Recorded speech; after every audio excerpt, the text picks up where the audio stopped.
All right, we're going to go ahead and get started. First of all, you've got the minutes from the last meeting. Are there any amendments to the minutes? Is there a motion to adopt the minutes? So moved, Mr. Chairman.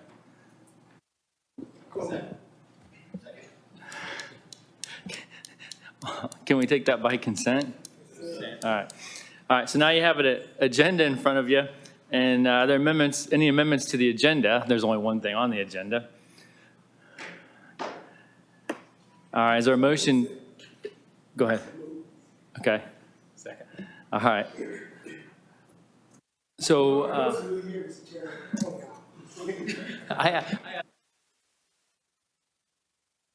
one thing I am going to do, though, we have some new members, and I'm real bad about this.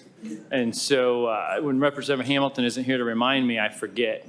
So we're going to go ahead and introduce everybody with the new members and everything. So we'll start down here with Lisa. Lisa Ackelbert, Deputy Budget Director. Ed Delaney, House District 86, alternate.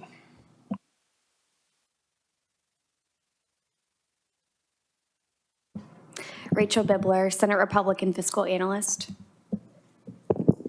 Chris Garton, State Senator for Senate District 45, which is Clark County and portions of Floyd.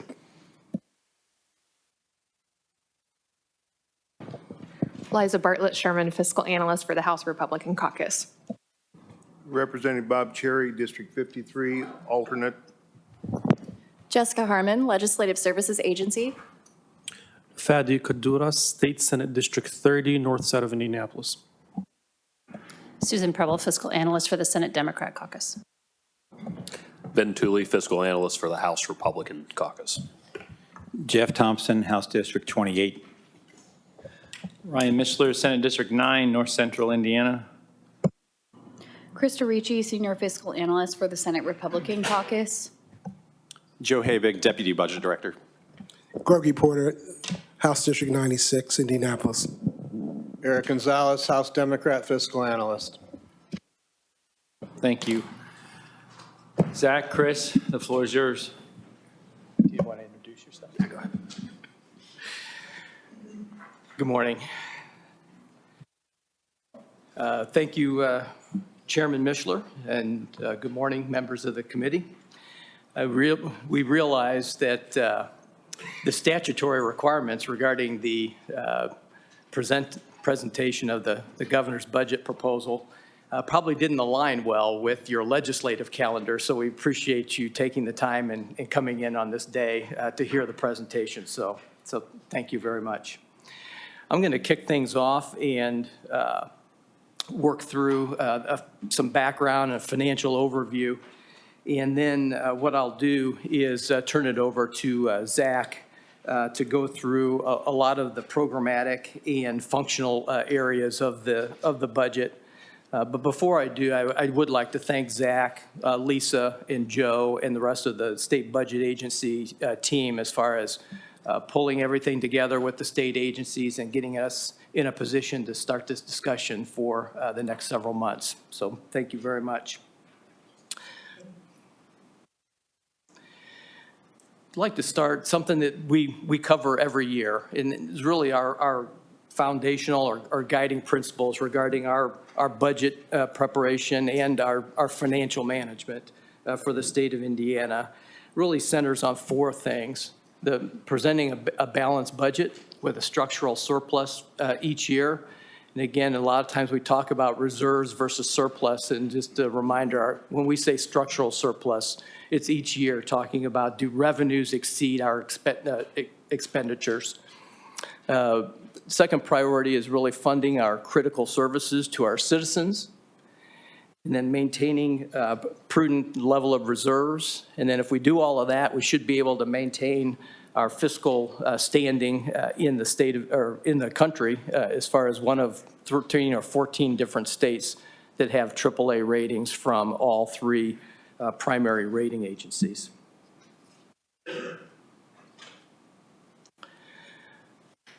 What I would like to do is really walk through each of the components, revenue, expenditures, and see where that drops out for, again, the budget look over the next couple of years.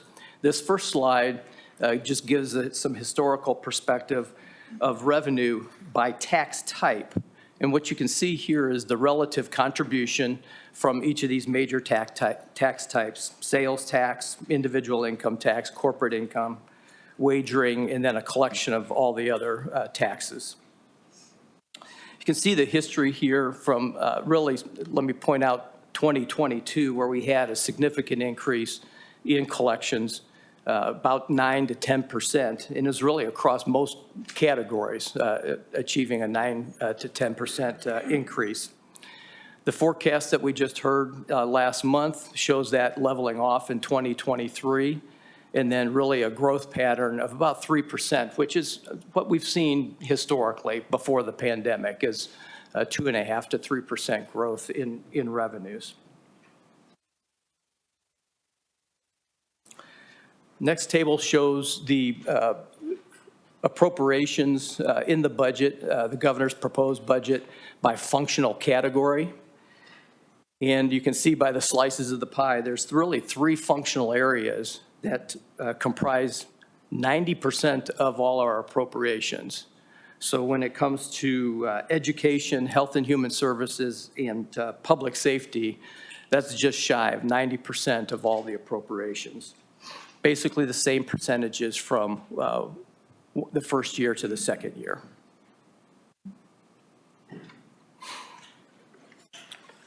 The next slide, again, breaks this appropriation down a little bit more granularly with certain program areas highlighted. On the left side really is just a recap of 2023 and then the proposed appropriations in 24 and 25. So the baseline in 23, we're about halfway through, is about $18.6 billion. Just a reminder that there's only 40 appropriations in the budget that make up 85% of that $18 billion. And so there's a few of them that are obvious that we'll talk about here this morning: tuition support, Medicaid, pre-96 plan. Those 3 together are substantial contributions to that overall spending level. But what you have here then is really bringing forward from 24 into 25 that spending level, but then what we've highlighted on the right side are the increases in spending by category. And so you can see that broken out. The base in the green is Medicaid, and Zach will talk a little bit more about the trends, and that's really just funding the forecast. It's not making any policy changes. It's basically taking what you heard last month and funding the forecasted need from that study. The next level is tuition support, increasing tuition support significantly. There's other programs in there of a slight increase or a lesser dollar amount as far as the Public Health Commission, the funding higher ed.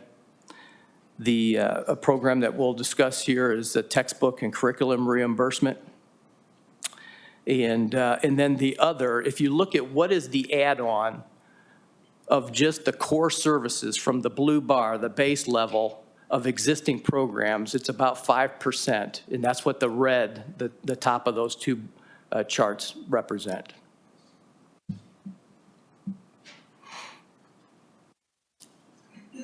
This slide really is a compilation of the 2 separate items we were just talking about. So you've got the blue line is revenue, the red line are appropriations, the solid line are actual numbers, the dotted lines are estimates. And so you can see that, again, we're sort of going back to our traditional run rate, if you will, as far as revenues and expenditures, staying pretty tight, through the year 2020 until the pandemic hit. You'll see the dip in revenues there. You'll recall that is not only the initial effects from the pandemic, but also we pushed income tax collections along with at the federal level from April 15th out to July 15th. And so this is just actual cash numbers, not backtracking or adjusting any sort of accruals, if you will.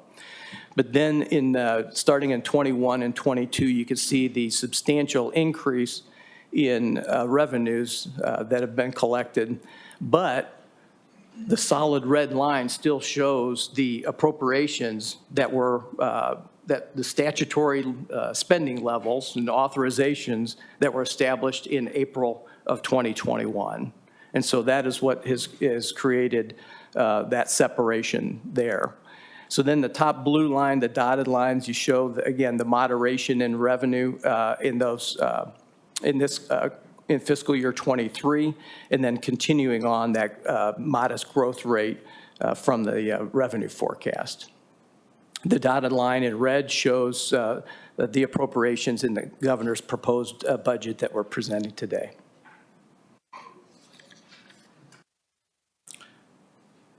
So that slide really leads into the summary, if you will, of the financial overview of the next two slides. So where does that leave us? Let me go back. You can see where we're getting back to in 24 and 25, where there's a annual surplus of about $500 million each year. And then also the reserve level, as we all know, that there's several buckets to our reserves. But what this shows also is that spread from a couple of slides ago. What that does is leads, to that hump, if you will, as far as the available reserves. What we've done there, that yellow band, is if you go through in different rating agencies, the Government Finance Officers Association, different entities have what is a prudent level of reserves. And you can hear it all from 10% or even some as low as 8%, all the way up to 15% in some cases. The most common that we've seen is really in the 10 to 12% range, and that's what that yellow band shows there.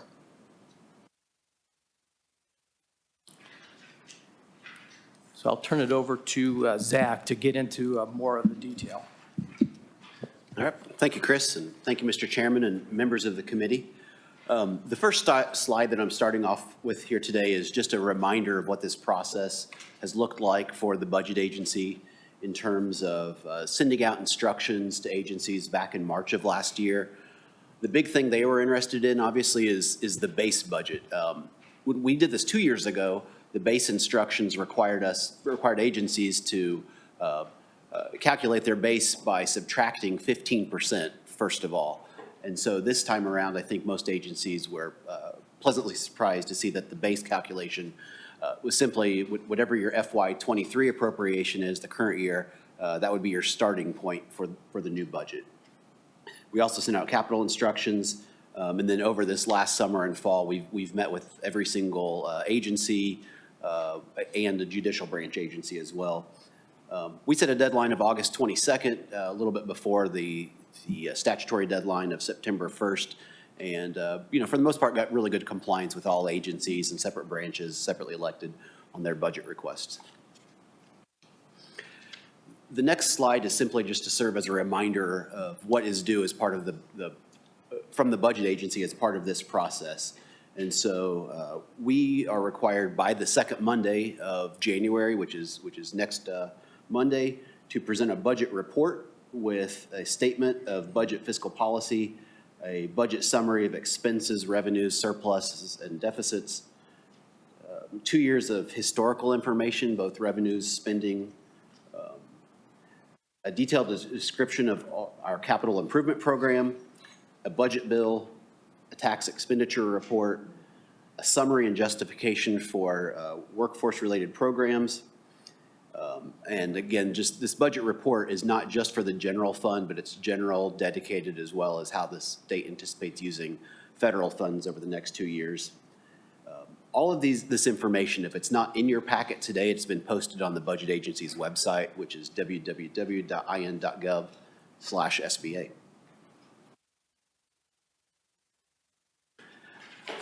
The first section I want to talk about is funding our commitments.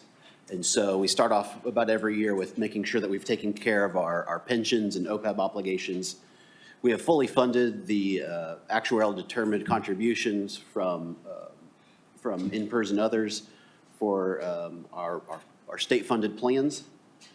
We've left room in the budget, whether it's through the SRAs or the general fund, for the General Assembly to add in a 13th check or a COLA. Typically, the governor's budget does not include either of those and kind of leave that to legislative prerogative. And then one other change that we've made, though, is regarding the year-end calculation. In the special session this past summer, the General Assembly essentially moved up the excess reserve calculation when it came to the ATR for taxpayers. What we're wanting to do is go ahead and memorialize what's left of that expectation in terms of, right now it reads that anything left in excess reserves up to $1 billion of excess shall be transferred to the pre-96 fund. We've gone ahead and replaced that with from the up to just a flat $1 billion, requiring that transfer as part of closeout for FY23.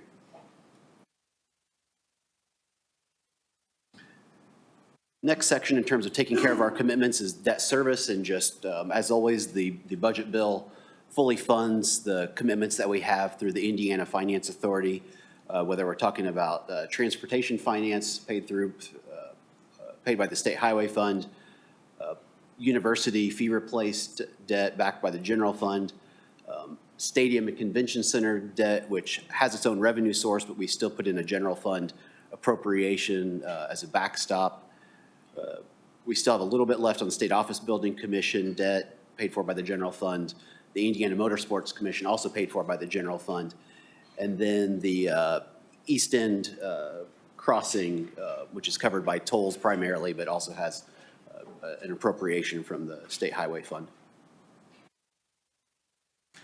Looking back a little bit, just in terms of how well we've done in terms of paying off our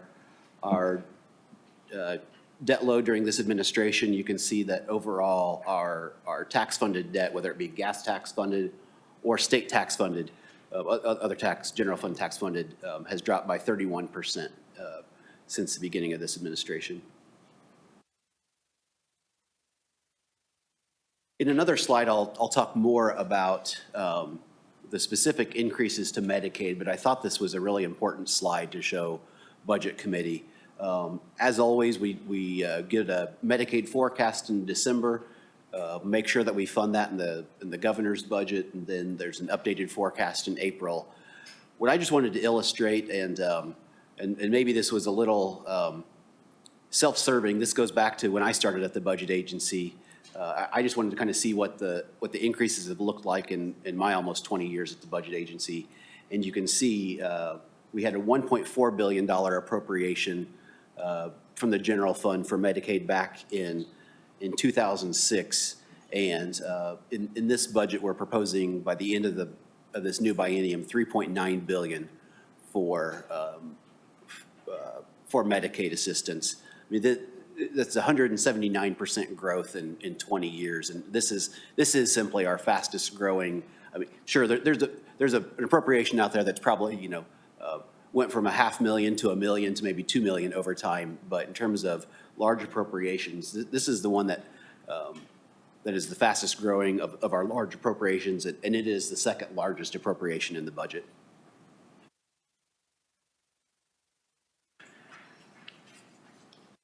I think my last slide here on funding our commitments talks about capital projects. And so just a reminder, at the December Budget Committee meeting, we obligated the remaining balance of the capital reserve account. Everything that was left in there was obligated towards the co-location of the deaf and blind school campus. What the budget bill tries to do is, before we really even start talking about what the priorities ought to be for 24 and 25, it takes essentially the surplus that Chris was talking about earlier for this fiscal year. It takes $1.25 billion of that surplus and uses it to fund the remaining needs for these one-time, what I'm calling the Big Four projects that we talked about back in December. Essentially, before the end of the year, the governor's budget is asking that we appropriate $1.25 billion for these remaining 4 projects. And that is $97 million for the construction of the State Archives building, $100 million for the lodge at Potato Creek State Park, the remaining $253 million that we need for the co-location of the deaf school and blind school, and then $800 million more for the Westville Correctional Facility reconstruction. Again, another thing this accomplishes is adds some transparency, and I'll get to this point a little bit later, but now these projects are completely separate out of the capital reserve account. During this fiscal year, this biennium, IEDC was able to take advantage of the other projects as approved by budget committee provisions. We've now added other funding in the governor's budget specifically for IEDC, and so these dollars would be completely separate, are specifically appropriated for these projects and not anything else. Also in the theme of taking care of what we've got, as I mentioned in December as well, IDOA had completed a study looking at the deferred maintenance needs across all state agencies.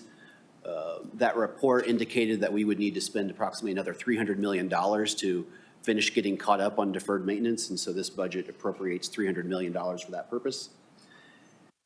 Just because it sounds cool, we included $5 million for the demolition fund at IDOA. But this has been something we've been talking about with IDOA for several years. When agencies are trying to think about their priorities, taking care of what they've got and making improvements to facilities is often the top priority compared to getting rid of old, outdated, no longer needing infrastructure. And so we're asking to appropriate $5 million to IDOA to help other agencies demolish old, unneeded assets. And then again, a copy of our capital budget policy is available on our website. Turning now to the economic and community development portion of the governor's budget. This slide here looks at the requests for IEDC. The Popular Ready program, we're asking for another round of funding for that. The governor's budget contemplates $250 million a year for that program at IEDC. It also creates the IEDC Deal Closing Fund with $300 million appropriated annually for that purpose. It provides greater flexibility for IEDC's tax credit, as well as that Deal Closing Fund, in that this allows IEDC not to exceed the existing $300 million cap, but to giving them more flexibility in the administration, converting some of those credits to refundable. And then also giving IEDC flexibility to come to budget committee to ask to exceed that $300 million cap for credits, as well as to see if they're in a position to seek an augmentation to the deal closing fund to come to the budget committee to make that request. The bill also includes $150 million for IEDC for site acquisition, similar to some of the uses they've had this current biennium from the capital reserve account. And then lastly here, we double the manufacturing readiness appropriation over the biennium to $40 million for the 2 years. Looking at other areas of economic and community development, the governor's budget includes a $10 million increase for IDDC on top of the $5.9 million appropriation that they've historically received. It also funds under IEDDC. Senator Kyle Walker had a bill last year that created this sports bid fund, and it appropriates $5 million to that fund annually. The bill appropriates $50 million for next level trails, as well as $25 million over the biennium for land conservation at DNR, and then includes almost $10 million for cargo development projects at the Gary Airport. Under the Department of Agriculture, the bill doubles the food bank funding from $1 million a year to $2 million annually. Looking at education, the governor's budget proposes the largest increase that I think we've ever seen in K through 12 tuition support. Essentially, we're asking for a 6% increase in the first year, which is worth $492 million, and then another 2% on top of that in the second year for a total of just over 8% in the second year. In the second year, it's at 492, and then a little bit, and then the 2% on top of that combines to 665 million, almost 666 million for the second year. And so this total increase of 1.157 billion over the biennium for K through 12 tuition support. In addition, we're also asking to increase the textbook fee appropriation underneath the Department of Education. Currently, that $39 million appropriation only is used for covering the cost of textbooks for low-income families. This would allow for the state to provide free textbooks and curricular materials to all students, regardless of their income levels. One question that we've received a few times, and just to go ahead and clarify in advance, this would be applicable for students in public, as well as public charters. When it comes to private schools, the existing program covers students on free and reduced lunch for those schools, but that would be the only thing that would be still eligible for private schools is for free and reduced lunch. But for public and charter, it's all students regardless of their income level. And also, just to clarify, curricular material is defined in statute as more than just books, textbooks. It is, it can be the iPad, it can be the software on the iPad, those types of things as well. After that, we have almost doubled the appropriation for the English language learner program. I believe that's a $27 million appropriation now. We're going to $50 million a year to fund the demand seen by the Department of Education. This budget bill makes multiple investments in high-quality STEM curriculum. We were making more investments in the school safety grant funding program. Currently, that program today exists at Department of Homeland Security. Parts of it are over at CJI, parts of it are at DOE. We're essentially combining those three separate programs into one over at Homeland Security and increasing the funding for school safety there. There are multiple literacy initiatives in this budget, ranging from matching dollars for the large Lilly grant that we've received, ranging to the funding that we're including with the state library for the Dolly Parton Imagination Library. And then lastly, in this section, we are increasing the JAG appropriation, Jobs for America's Graduates, a dropout prevention program. That dropped to $6 million from $8 million with the pandemic, and we're restoring that to its $8 million level in this budget. The next slide looks at just how K through 12 education, that tuition support line, has increased over the governor's term. And you can see in the 2017 budget, in the 2017 fiscal year, almost $7 billion in that budget, and here we are proposing for fiscal years 2024 and 2025, 8.7 million and 8.865 million respectively.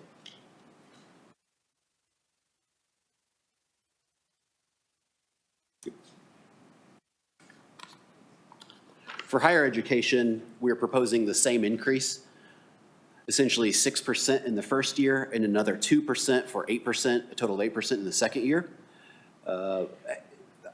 These appropriations completely fund CHE's proposed performance funding model, which is essentially a 2% increase in the first year as part of just the base, a 1% increase in the first year that ties back to the legacy performance model, and then 3% increase in the first year for the what they're calling the prospective model, the new funding, performance funding model.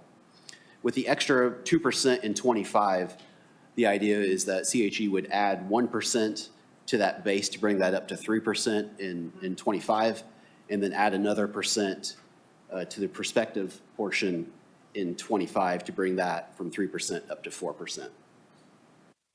In addition to the funding for operating, This budget increases the R&R funding by $10.3 million annually for the universities, and as well funds the CHE's recommendations for dual credit.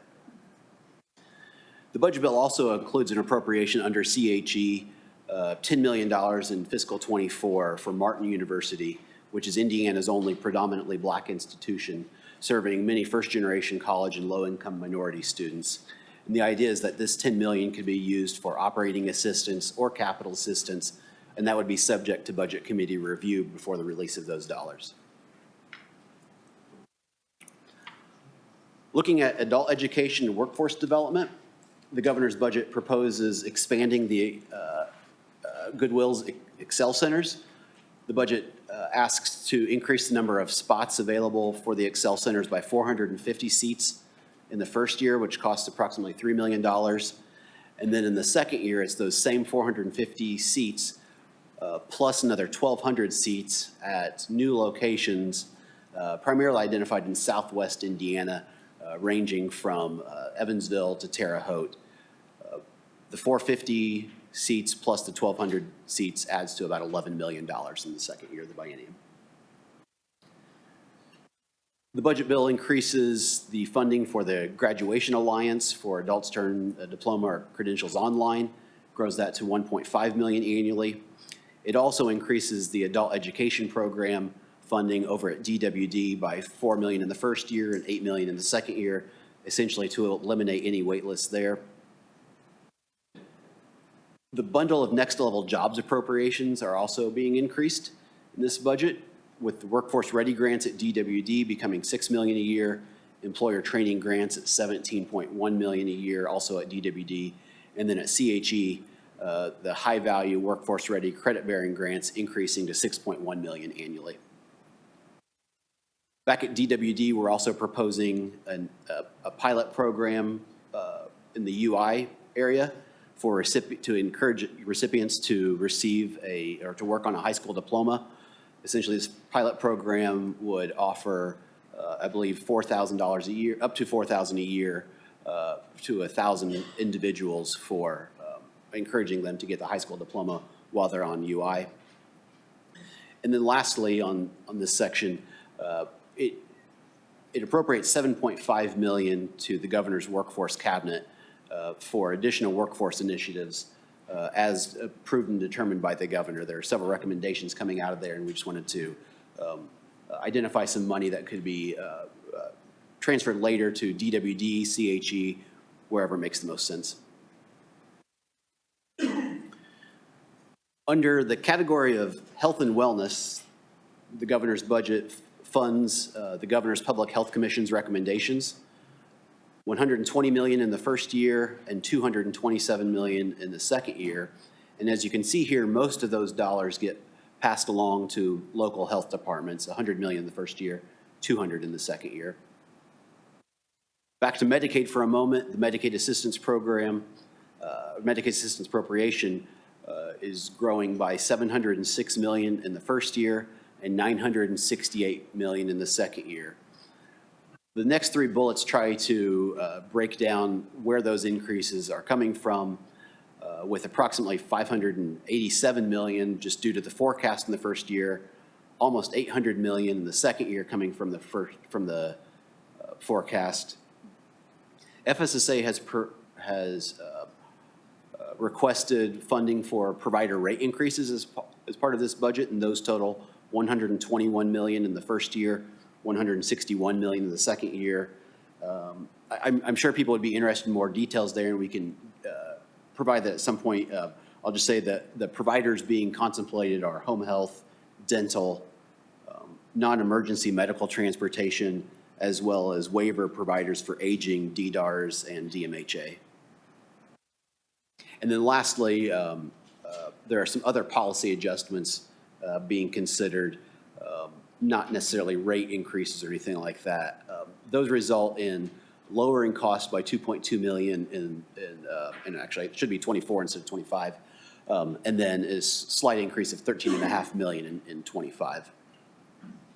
The governor's budget also proposes increasing DCS provider rates for home and community-based providers This is, if you recall during DCS's hearing, they talked about working on a Milliman study, and these are the recommendations coming out of that study, approximately an increase of 19 million per year. And then lastly, on the health and wellness page here, 2 programs assisting veterans. One, the first, the Office of the Lieutenant Governor did include $1 million annually for the InVets Relocation Assistance Program. That appropriation is being moved to IDDC, an agency overseen by the Lieutenant Governor's office, but then also increased by $1 million a year to get to $2 million annually for this Veterans Career Assistance and Relocation Program. And then also we're creating a $1 million appropriation at the Department of Veterans Affairs for veteran suicide prevention.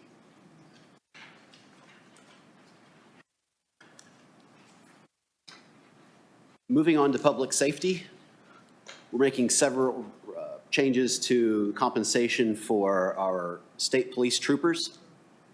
As I think most are aware, the State Police Alliance has requested an increase, and after looking at their data, as well as other information available statewide, we believe 70,000 would make, by setting the starting salary for our troopers at 70,000 compared to the current almost 54,000, would make our state troopers what we believe is the highest paid starting police officers in the state. I recently looked at the top 25 largest cities in Indiana and what their pay was for starting police officers. And it frankly ranges from about 50,000 to 65,000 in most instances.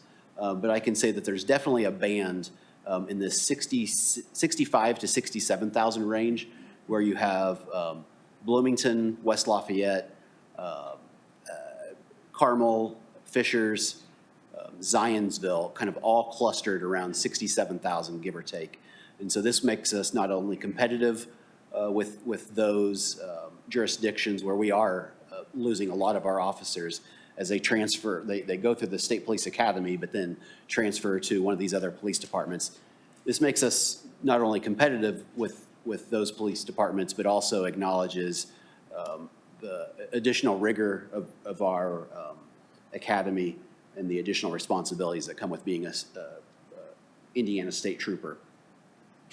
We're also shortening the matrix from 20 years to 15 years, essentially allowing officers to get up to not only getting the starting salary up, but also getting them up to the highest point of the range 5 years sooner.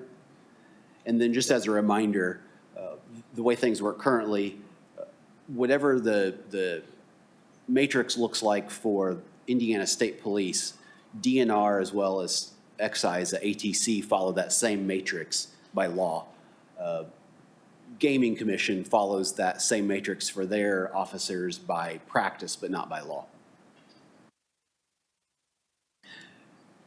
Moving on from state police, heading over to Department of Correction, this budget contains some significant increases for them as well, but these are really all dealing with increased costs for some of their contracts. As you may know, they contract out the operations of 2 prisons. They contract out the operation, their medical services, as well as food service and education services. And almost all the increases here we're talking about are due to medical contract expenses. And this is something that we've been dealing with this biennium as I think they got this final contract in place right before the budget passed in April of 2021. The governor's budget also adds funding to the Department of Homeland Security, both in the operating section of the budget as well as capital for completing the regional firefighter training hub and spoke infrastructure, which enhances 14 existing sites throughout the state, as well as building 16 new sites and investing in mobile equipment. The budget also funds the request that we received from the Chief Justice on behalf of the judicial branch to improve her technology appropriation, essentially swap out her dedicated fund appropriation for a general fund appropriation, as well as additional funding for problem-solving courts throughout the state.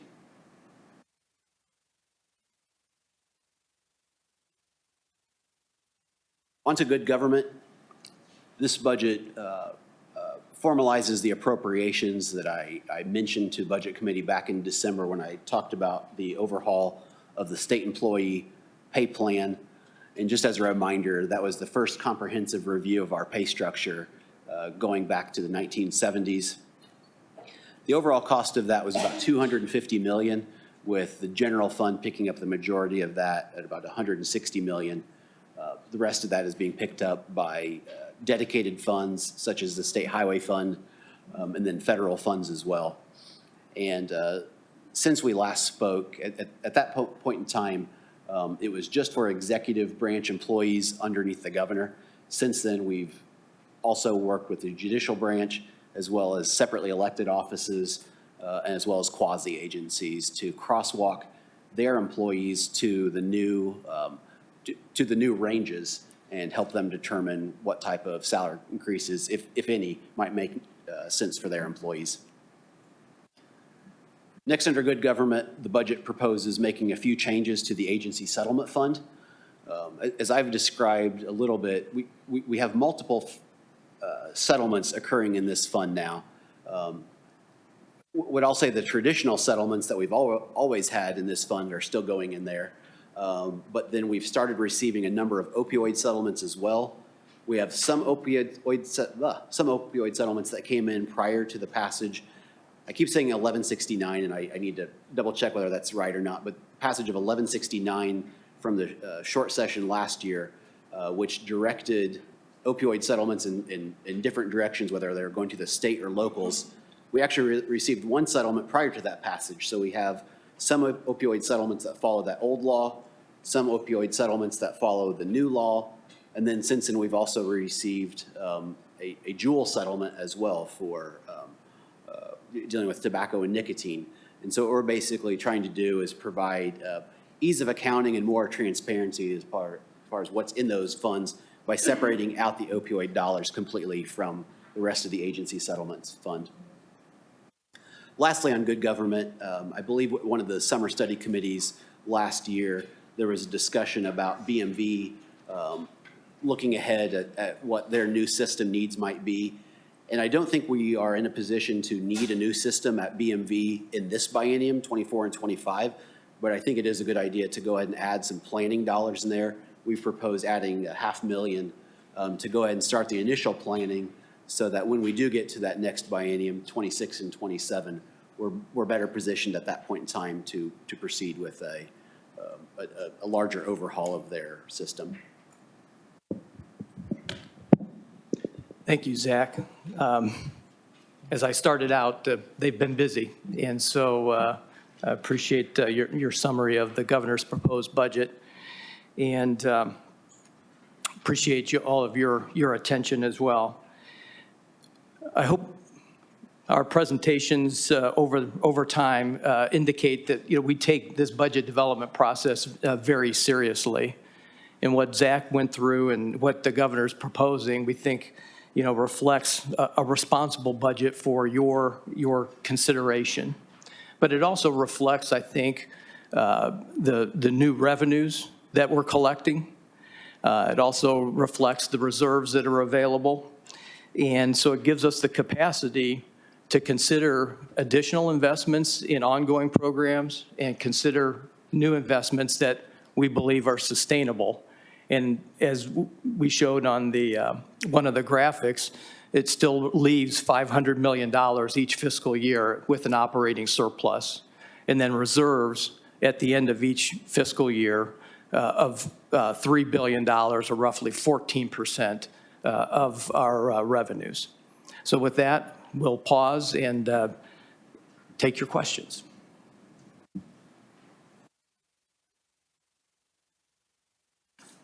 Senator Melton. Thank you, Mr. Chair, and thank you both for your presentation. Just a few questions and a couple of comments. Number one, I want to thank you for taking the time yesterday to walk through some of these things and allow us to digest it before today. Then I want to thank the governor. A couple of years ago, he and I flew into the Gary, Chicago airport, and we had a discussion about the opportunities and growth and potential there. So I'm happy to see that he's supporting our efforts in this budget. A couple of comments or questions really quick. With the IDOA demolition fund, is that specifically for state infrastructure projects or things of that nature? Just clarity on that. The intent is for thank you, Senator. The intent is for that to be for state-run facilities such as state hospitals, state prisons. Okay, great. For the READY grant, if communities participated in the last round, will they still be eligible to reapply for the READY grant, or do we know yet? I think the IEDC is going to look at what progress has been made with the first round. Mm-hmm. I don't see a lot of change as far as mixing up regions and all of that. It just wouldn't make sense to probably recalibrate Right. since every county participated in it. So I think we're going to do an assessment of this first 500 million and see, where there might be some guiding principles. It looks like these are areas that really have not received the investment that they could, and there's still needs out there, but it's still an open question. Okay, thank you. During the fall, I know the Commissioner of Higher Ed came to us at Budget Committee and presented, and I brought up in that meeting, I met with several of my universities in my district, and we know that college enrollment has been dropping around the state. And one of the suggestions I gave is looking at automatic enrollment for 21st century scholars. I know we're just at the very beginning of this process. I think that will be a tool that's helpful to explore to increase college attainment in the state of Indiana. So just exploring that for the low-income students. If we know that they qualify and eligible, just looking at automatic enrollment opportunities. Senator, I apologize for interruption. We did not bring it into this PowerPoint, but the governor did announce that yesterday of his proposal would be the automatic enrollment in 21st century. So he will be proposing it? Yes. Okay, great. It's in the budget? Oh, it's just going to be? It's programmatic. Oh, programmatically. As in separate legislation, yeah. Well, tell him I have a part of bill. his He agenda. could use my bill as a vehicle for that. So, no, I'm just joking. A little serious. And pardon me, Mr. Chair, I got a few more. The school safety grant, and that already answered my question. I went online. I had a question if it could be used for staffing. It does show currently online it can be used for staffing. I thought it was just for the hardware, for the infrastructure, but hopefully that'll continue. Happy about the Excel centers. Happy about the increase for DCS. I'm just going through to make sure. Okay, the one I brought up on our call about the regional training facilities for firefighters. Just want to make sure I can get it, or we all can get a chance to see where those opportunities will lie around the state. And I know in our area we have a location, but that is not municipally or civically operated or ran. And I'm hoping that that doesn't take away that the municipalities might want to explore that as an opportunity. Yeah, thank you, Senator. And once we get that information, I'll make sure to provide it to all the members of the Budget Committee regarding the sites being contemplated for that proposal. One thing I want to comment on, that you brought up the demolition fund. I have had members come to me with issues in their local communities on some demolition issues. So I was kind of wondering if there's a way we could piggyback on that and maybe do like a matching grant fund through the same process. So you have your $5 million for your state projects, let's say, make up a number, another $5 million for a matching grant for locals that have some issues with demolition. So I don't know if you'd be open to that discussion as well. And Senator Melton is one of those people that did come to me about that, so that's what brought it up. And then you brought up the ready. You know, one thing I would say is we do have the ability to put parameters in the budget if there's specific parameters that legislators would like to see or changes made to the current ready requirements. I mean, we can always discuss those as well. Representative Porter? Thank you, Mr. Chairman, ladies and gentlemen. Thank you, you both for the presentation. From my perspective, this is the first bite of four bites of the apple of our budget. And there are a lot of things in here that you've presented on behalf of the governor that's been very good, and I like those. First and foremost, if anybody know, I've been around for a while, to get rid of the textbook tax. And I want to finally say thank you for having it in your budget, but we'll see what happens in April. But hopefully it will stay there and getting rid of the textbook tax and help some parents out. I'm concerned about the choice being flatlined and two or three other programs for human infrastructure or human capital for people that want to stay in their homes, that it's been flatlined at $48 million, I do believe.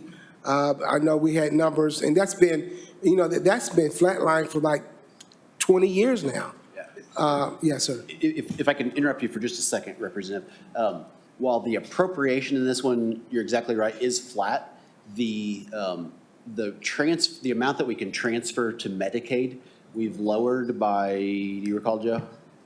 Yes, it was, it allowed up to 18 million to be transferred from choice to Medicaid. And that's what, right. We've lowered that to only 11.5, I think 11.5 million, yeah. So in a way, while the appropriation did not increase, we're limiting the amount that can be transferred to Medicaid. So I think it's somewhat growing the program by 7 million. Yeah, 5 to 6 million. Yeah, 6, 7 million. Okay, but I know your arithmetic, so I hear it. Okay. But I'm just saying, from my perspective, but I think we also talked about the $54 million that was needed for a while. So that's good to know.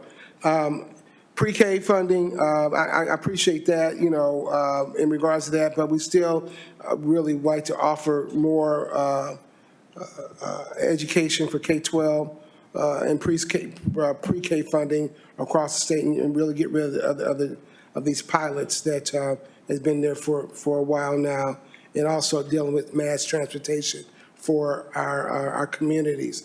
I'm glad you answered the part about, I want to flip back to the textbook tax about how it does, embodies everything in there, and I appreciate that because you're right, that conversation happened 2 or 3 times yesterday and all the way through in regards to it does help out everyone. As you well, as being a member of the Budget Committee, I've always had concerns about the Indiana Economic Development Council. We have just continued to give them a blank check. I mean, when I look at the billions, several hundred millions of dollars we continue to give them, and to me, there's no real accountability. So I don't mind us looking at economic development. I don't mind for us trying to create jobs, but what are the results of those dollars that we put out into the community are for those individuals across that, I believe, at One North Capitol, wherever they may be now. And because I think it's important that we understand in regards to the word that I remember came up a couple of years ago. I think the word was augmentation. That word came up, and to me, that augmentation meant basically that they can do wherever they want to with those dollars. So I think for public knowledge and understanding, I think that's important. There's another program out there, the Indiana Development, IDA, Individual Development Accounts that will help people. We have an ABLE account, that's good. It's something by the treasurer. But IDAs, for people who are low income that they may want to buy, use for education, want to purchase a car or buy a home through individual development accounts, it's down to $600,000 a year. And it was a lot more than that. And now we need even more to help people pull themselves up to move forward here in the state of Indiana.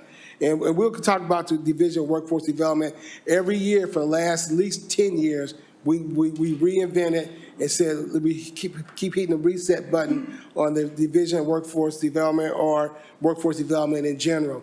Right now, at one point, we were trying to take it away from Commission on Higher Ed. They had a program. Everyone had a program. Then we put all the programs together. Now we're putting the programs back out there in different silos. So it's kind of hard to figure out what we're going to do with those workforce developments. But all in all, I think we need to continue to work on our human infrastructure, human capital, and look at what we need to do as a state, as again, the first bite of the apple.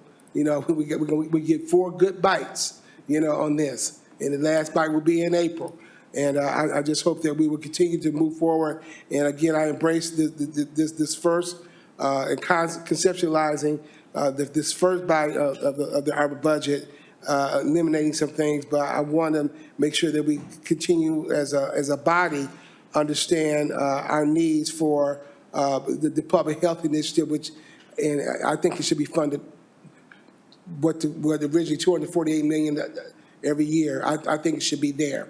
Public health committee, I mean, if you don't have a good health committee, if you don't have a good public health agency within a county, if you have poor health, you have poor workers, and you have a poor community. Health is, money can't buy a whole lot of health. And I think we should have that infrastructure for public health agencies within our counties to do what they want to do. And I know within that bill and that proposed budget is for them to opt in versus being mandated. But I'm telling you, when something else happens again, we're going to be looking at each other here at the state trying to figure it out, and we'll wind up again, hopefully not having press conferences every week or every 2 weeks about public health. Thank you, Mr. Chairman.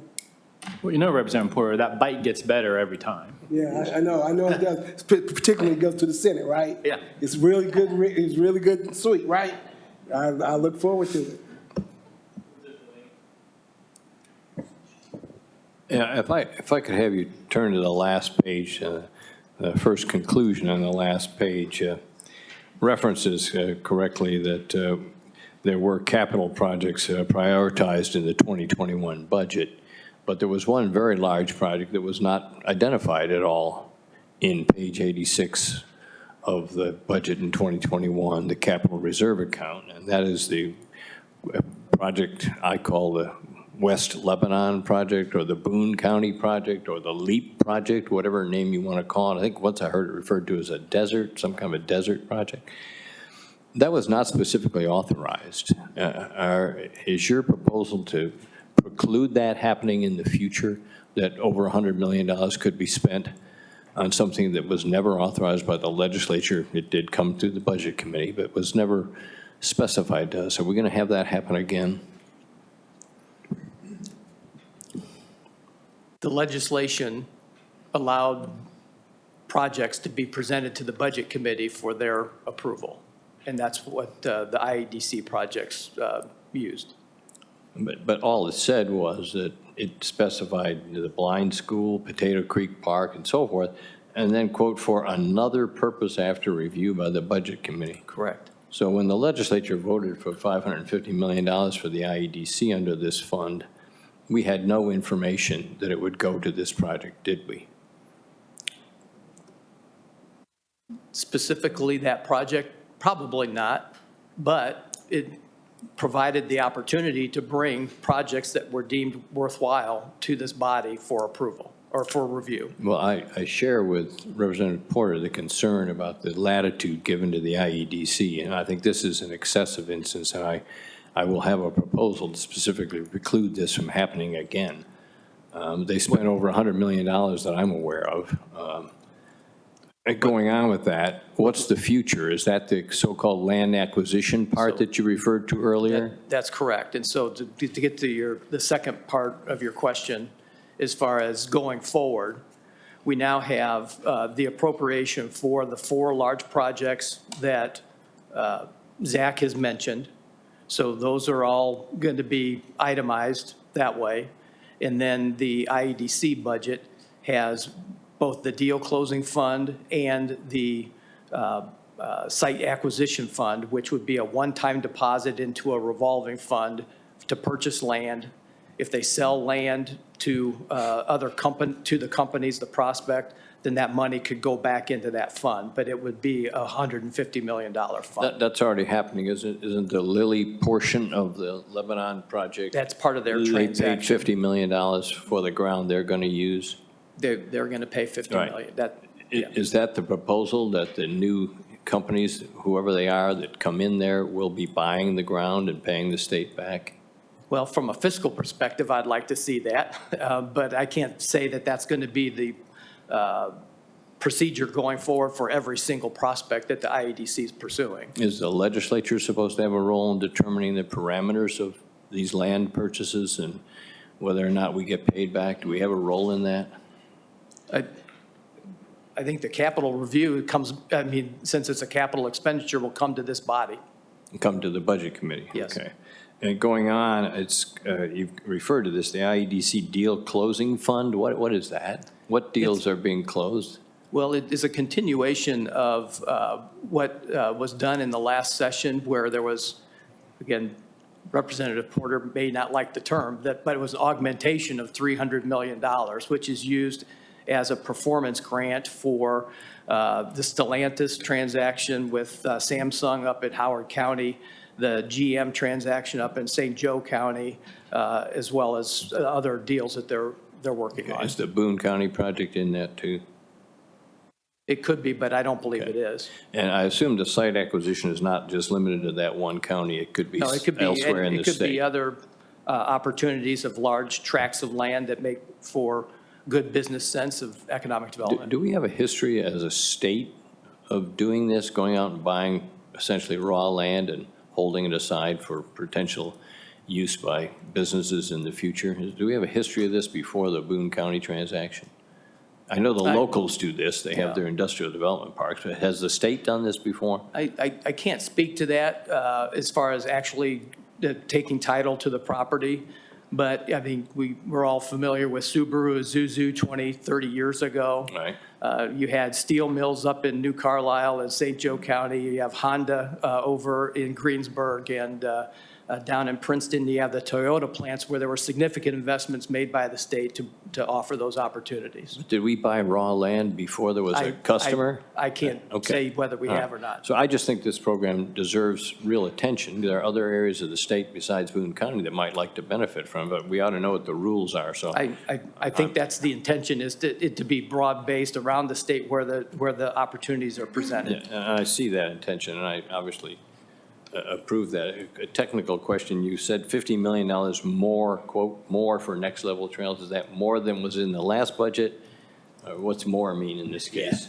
Sir, I believe in the current budget, those dollars came from, it was ARPA dollars. And so from my point of view, there were no state dollars in this budget. And so new from the standpoint of going from zero.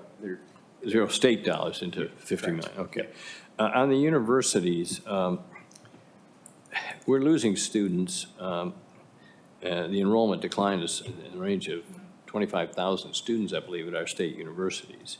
Any thought given to reducing tuition at the university? I mean, every other business in the world, if the customers aren't coming at the same rate, you lower your price if you can. So are we going to consider lowering tuition to at our state universities?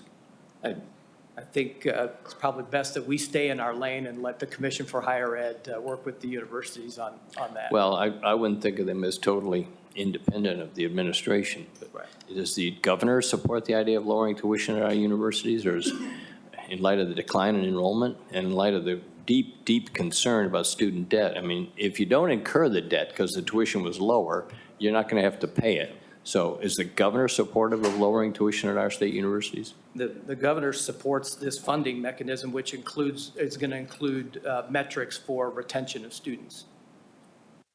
Yeah, retention in the state. Is that what you mean? Yeah, retention and then completion. There'll be metrics that are part of the performance formula. All right. And lastly, on the public health thing, we've got a debate, obviously, about how much we should put into it, and I respect the debate. Is the governor supportive of increasing the cigarette tax to fund this? I mean, public health, I think the number one contributor to our public health problem is smoking, the one that's easy to identify. So does the governor support helping fund this very expensive but very positive program by increasing the cigarette tax, doubling it specifically? The governor's supportive of the appropriation he's requesting in his budget. It's very well said. Thank you very much. Representative Delaney, I'm going to address the capital projects fund because I was part of that discussion. You know, it did say in the budget that with a review of budget committee, I did suggest we don't put that in there on the capital project fund next year because they just kept coming to me. So there were 3 IDC projects that came out of there. The first one was the stamping plant. That was 70-some million. That was accounted for in that 550, okay? Then there was 2 others. One was the Lebanon that you mentioned, and the other was the one in St. Joe County. One was like 165, and one was about 100 million. I'm going off the top of my head. So those, my compromise was I would do it if we replenished it. So, and that was in the last meeting, and I'm not saying everybody was in favor of that either, but that was to them, I said, we'll do it, but we have to replenish it for these other projects. So we did the ARP money and then the money from the proceeds of the sale of the land at Lebanon, which IEDC wanted that, but our agreement was it had to go back into the capital projects fund. So for me to review those 2 items, we had to replenish them with other money. So that was my compromise with the administration on that. I appreciate that policy, and I appreciate getting the money back in. What I'm having trouble with is that a very substantial project affecting a large piece of territory never came before the legislature as a whole, and I think we need to avoid that. I think it has great danger, and I don't think it's good for IEDC to go that far out ahead of the legislature, so that's all. But thank you for... I just want to explain how we got there. I appreciate that. Thank you very much, Senator. Senator Garten. Thank you, Mr. Chairman. Thanks again for your presentation. Just a few questions. With regards to the READY proposal, an additional $500 million, I believe $500 million was the original that we passed in the last budget. Is that correct? Yes. Any idea currently how much of that initial $500 million has yet to be dispersed? Not allocated, but actually dispersed? On the dispersed, we can get that. I don't know what the expenditures have been. Yeah. Some of the feedback that I'm hearing right now from the locals is that the structural process of the disbursement is somewhat convoluted or complex, and that there's a holdup. And so we can go ahead and ask them to put another $500 million into that program. Right. However, if we can't get the first $500 million dispersed, structurally, is there an issue that needs to be addressed to the locals? Well, the second $500 million is going to be easier to administer. I know that doesn't take care of the current problem. Sure. But because the current $500 million is from the American Rescue Plan, there are a lot of procurement requirements that come along with using those federal funds. And so in a lot of communities around the state that want to finish their projects, if they've already procured professionals and materials for projects, that's causing some complication of demonstrating that we're meeting the federal procurement statutes Sure. with using those funds. And so that's the hang up right now. But I do believe sometime this month or next month, the entire $500 million the projects will be approved. Got it. Yeah. Approved, but not dispersed. But not dispersed. That's Got it. correct. Okay. With regards to the opioid settlement language suggestions in this budget proposal, as you were well aware, there were a lot of locals, not a lot of locals, there were some locals that didn't originally opt in. And you know, I think we changed some language to try to encourage them to opt in. With this new proposed language, the opioid settlement fund, does that affect the disbursement to what the locals agreed to initially, or not at all? It does not, Senator, it does not change anything regarding there. Essentially, statute right now contemplates, I'll say first, whatever the terms of the settlement are, in terms of where those dollars get distributed, that's what we follow first. If that is more silent, then it follows the statute in terms of how much the state retains for abatement versus unrestricted and how much the locals get. unrestricted versus abatement. Sure. But to answer your question, no, it does not change anything about the eligibility or anything like Sure. that. Okay, I appreciate the clarification. And then just lastly, real quick, Mr. Chairman, with regard to the increased appropriation to the state police, is there language in there too that also, or does that appropriation also compensate for an increased pension as well? Or is Yeah. it just the starting salary only? Yeah, I appreciate the question. We just, let me go over the financial numbers there real quick.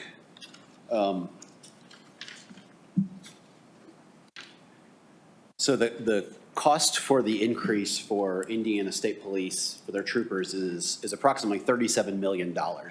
And that comes from two places. One, that's getting the salary up to 70,000 and going from there essentially, but then also shortening the matrix from 15 years, for 20 years to 15 years. Those two combined for $37 million. The pension impact is an additional $12 million. Okay. And just as a reminder, our state police currently, there are two pension plans, both kind of administered by state police and the treasurer's office right now. There's the 87 plan and the pre-87 plan. For the pre-87 plan, for those officers, they get, today they get the 6-year trooper, half of the 6-year trooper salary as their pension. This changes it to the 4th year as opposed to the 6th year. Initially, that might sound like a reduction, but the 4th year is now well beyond what the 6th year was making previously. So we've added that change to the back of the budget in terms of which year their pension is determined based on. It's still a significant increase to their pension. And then for the remaining officers that are in the 87 plan, it's more similar to the kind of the regular state employee based upon the highest years of service, those sort of things. So the 37 and the 12 gets us to 49. Does that include in that 49 excise and DNR, or is that in addition to the 49 as well? Great question. It's additional $10 million for DNR. That would be general fund. ATC is about $3 million, but we're assuming that they had a decent auction as a result of the new census. They got a lot more licenses, auctioned those off, got, I'll say, a small windfall, but it should provide them the ability to absorb this $3 million increase until we do the next auction in 10 years, but no general fund impact there. And then gaming commission, there'll be an increase there too, but they will pass that on directly to the casinos too. So to answer your question, I'm kind of saying, roughly 50 million for ISP and about 10 million for DNR. Okay. Are the general, that total of 60 million are roughly the general fund impact of this. Got it. Okay, thank you. Thank My you. pleasure, Chair. I just want to clarify the opioid settlement fund. Would it be fair to say that the reason we had to do the other fund is because there's so many restrictions on that money? It was just easier to put it in its own fund and administer that different from all the other settlement money? Yeah, that's exactly right. If somebody asked me right now, how much is available in the agency settlement fund? Give me a week and I can give you an answer that's probably as long as what took me to write in a week, just because it's, well, in this bucket, in this state unrestricted bucket, there's this much. You can't actually see that in the fund. You have to run a separate report. There are 4 separate sub-accounts kind of right now for the opioid settlement, plus other opioid settlements that don't follow that language, plus all these others. So yeah, this is just trying to give our office and the AG's office better oversight, more transparency. I think this will be a lot easier for everybody to administer. Representative Cherry. Thank you, Mr. Chairman, and thank you for the presentation. One thing I noticed that wasn't mentioned in there, and we definitely have a shortfall in mental health. And mental health affects our K through 12 education, law enforcement, our jails, Department of Corrections, the workforce. And I know Senator Crider's been working on areas to get more funding for that, but there is definitely a need for our communities and our families. This is tearing our families up across the state. So hopefully as we can go forward, we can emphasize that. So that's all I have to say. Thank you. Senator Cadora. Thank you, Mr. Chair. Zach and Chris, I want to thank you for this hard work. I know as a person who worked on previous public budgets, it takes a lot of time and effort and energy, so I appreciate you and your team working on this. I'll start by the positive. There are positive things in your budget presentation that I will support, including the tuition, the textbook fee elimination, funding of public health. These are positive developments, and I look forward to supporting those. I have a few points that I need to get some clarity on. Looking at the general fund combined statement of balances, your budget design contemplates a $1.25 billion for capital projects, including an $800 million payment for a prison. In total, the capital projects are getting $1.25 billion, but public education is getting $1.1 billion in 2 years. What is the administration's rationale to set a higher priority on cash payments for capital projects that exceed our funding for public education?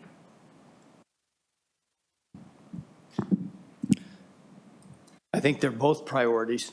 I mean, the General Assembly and the administration both support K through 12 funding, and this proposal is the largest dollar amount increase.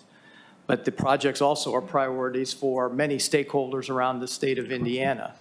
I think it's also a balancing act that we do every 2 years as to what can we afford on a sustaining basis. That's the K through 12 tuition support. What can we support with a one-time revenue or one-time reserve balance? And that's where the projects are being funded from. I appreciate that. I think cash payments defy the reason why we have a AAA bond rating. I think, again, I was engaged in the Indianapolis $1.2 billion Community Justice Center, and there are creative models, finance models that can be used instead of putting $800 million of cash. As far as priorities, every generation of every student in every classroom that we miss making investments, bold investments, I think that is going to cost us hundreds of millions of dollars more. If we invest in education, less people go to prisons. So I hope that this continues to be a priority. The second question on K through 12 education, while I appreciate the $1.1 billion over the biennium, we heard testimony in a previous committee, I think it was from the Indiana State Boards Association, that the study that the commission have shown that the lost purchasing power for our K through 12 schools across the state was a loss of $1 billion due to inflation. So the $1.1 billion, which is a step in the right direction, barely covers that lost productivity, lost purchasing power for our schools. So our schools with this appreciated recommendation of funding are going to still be in the same place.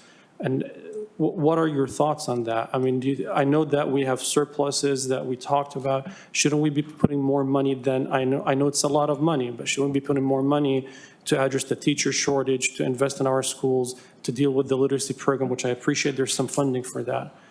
But I don't think that the level of funding is adequate to, currently it's adequate maybe to address the inflation, but not to truly take the schools to the next level. I think public entities and even private sector entities are all dealing with inflation right now. And either you can't raise your prices enough or you can't raise enough taxes to probably cover inflation in the last year. So it's something that we're all struggling with. Then I think the framing of this investment has to be a little bit more accurate, that this historic investment brings us up to par to address inflation rather than historic investment to take our schools to the next level. That might be semantics on my side. Well, I also think that there's opportunities for schools and the state government and local units of government to look at how they do business as well. And so should there be shared services for buses? Should there be, different opportunities to save money as well? I support innovation and cost effectiveness. Child care expansion and pre-K. I have a bill for universal pre-K. I'm perplexed, and I can't figure out why the administration and the General Assembly is not bold in making these investments. I mean, how do we expect students to read by age of 9 in 3rd grade when the state required age to get in school was age 7, 2 years prior? And we are still debating whether or not we have a pilot. I looked at the budget, and I think there was about $5 million increase for early learning. We have problems with the supply of providers, the quality of providers, and we have a problem with funding. And every piece of research that I came across said that if you're not investing in pre-K, no matter how many ready programs you have, you will be building nice facilities, but you're not producing educated workforce that's going to be able to fill these jobs. So why not have, again, given the surpluses, bold investments in childcare and pre-K? There is an investment in there. Today's presentation really focused on the impact to the general fund. And so one of the things that FSSA is proposing to do with federal funds is to promote innovative early learning and child care opportunities with employers. And I think the amount that they're dedicating to that is $25 million. Thank you for that response. I look forward to having that discussion during the session. Senator, if I can also add, Yes. there are two other state appropriations in this area that are getting increases. The early childhood learning appropriation is growing, as you mentioned, it's 5.8 million in the first year and 11.2 in the second year. And then also the pre-K education appropriation is being increased by 5.5 million in 25. And I appreciate that. Again, if I was to set priorities, I would be spending $800 million on these programs over a prison. The local infrastructure funding, does this budget contemplate funding, increasing funding for local infrastructure under INDOT for communities?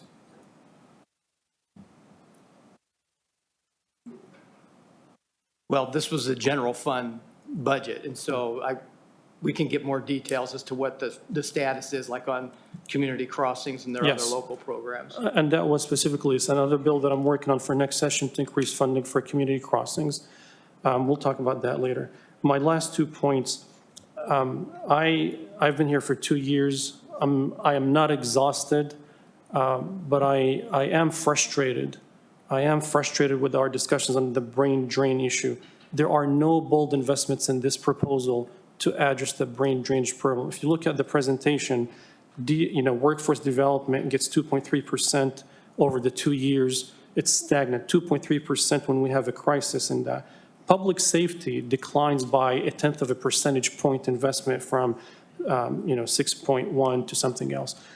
What is the administration's bold investment given the unbelievable crisis that we're facing with the brain drain problem? When I look at the items that you listed, the workforce ready program, these are a few $1 million.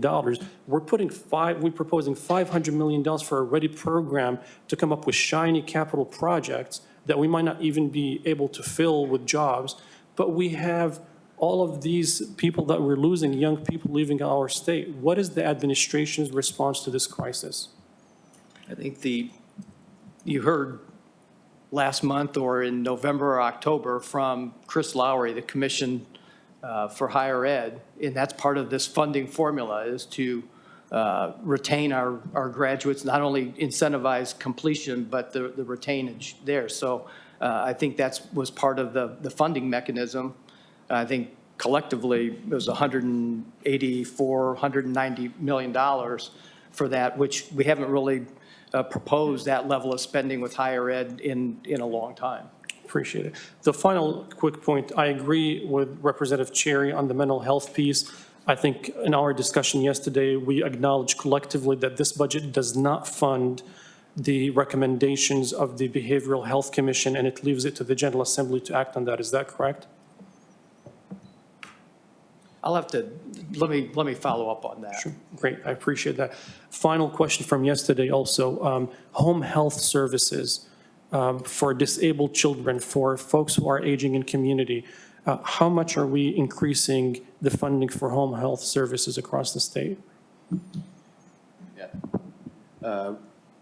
The increases built into Medicaid for home health contemplate an increase of $23 million in the first year and $30 million in the second year. Compared to almost the 169 or 170 million that was used from the American Rescue Plan dollars last few months, correct? I don't see anything in this budget for housing. We had a task force, we have a housing crisis, affordability crisis, any issues, any investments in housing across the state? I think any of those programs would come out of the Housing and Community Development Authority, not the general fund. Great. I think I asked too many questions, but I want to reiterate that I appreciate your work. I appreciate the positive developments in this budget that are responsive to things that we have been asking for a while. And I think there's an opportunity to reset some of these priorities through the legislative process and collaboration with the governor's office and the General Assembly. Thank you to you and your teams. I appreciate you. Thank you, Mr. Chair. Thank you. I'm going to address the K-12 funding. You know, I spoke to the school business professionals about a month ago, and what I heard from them is they were very happy with the tuition support. The issue seemed to be with specific funds like English learners, special education, things like that. So I think as we move forward, the topic isn't necessarily tuition support, it's those other education items that we fund. So, and I do notice that you increase EL. I didn't see anything on special ed. So I think you guys are moving in the right direction on that. The second thing I'd mention is the brain drain. You know, we talk about IEDC, kind of busting on them a little bit. We talk about brain drain. Well, for kids to stay, you have to have opportunities. And IEDC is investing in projects that provide opportunities. I left when I was a kid. There were no opportunities. Until I was 30 years old, I finally found an opportunity to move home. So if we don't have those opportunities, the kids aren't going to stay. So it's not necessarily, you know, keeping them in school here and things like that. I mean, I left to go to school, and I still tried to come back. And there was nothing to come back to back in my day, a long time ago.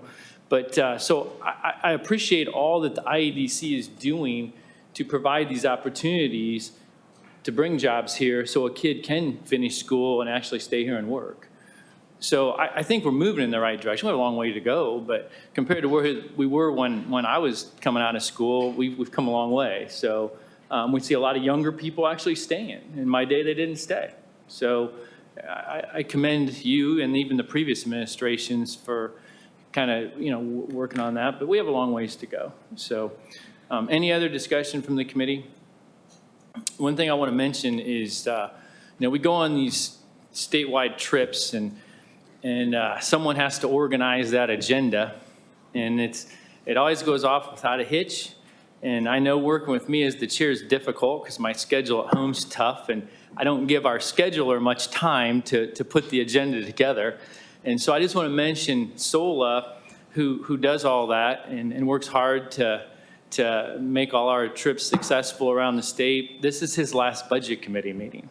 So I just found out here at the beginning of the meeting that you're moving on, you become an entrepreneur of your own. So I just want to thank you for all the work you've done for this committee, and I want to wish you the best in your new endeavor. So thank you, Sola. Thank you.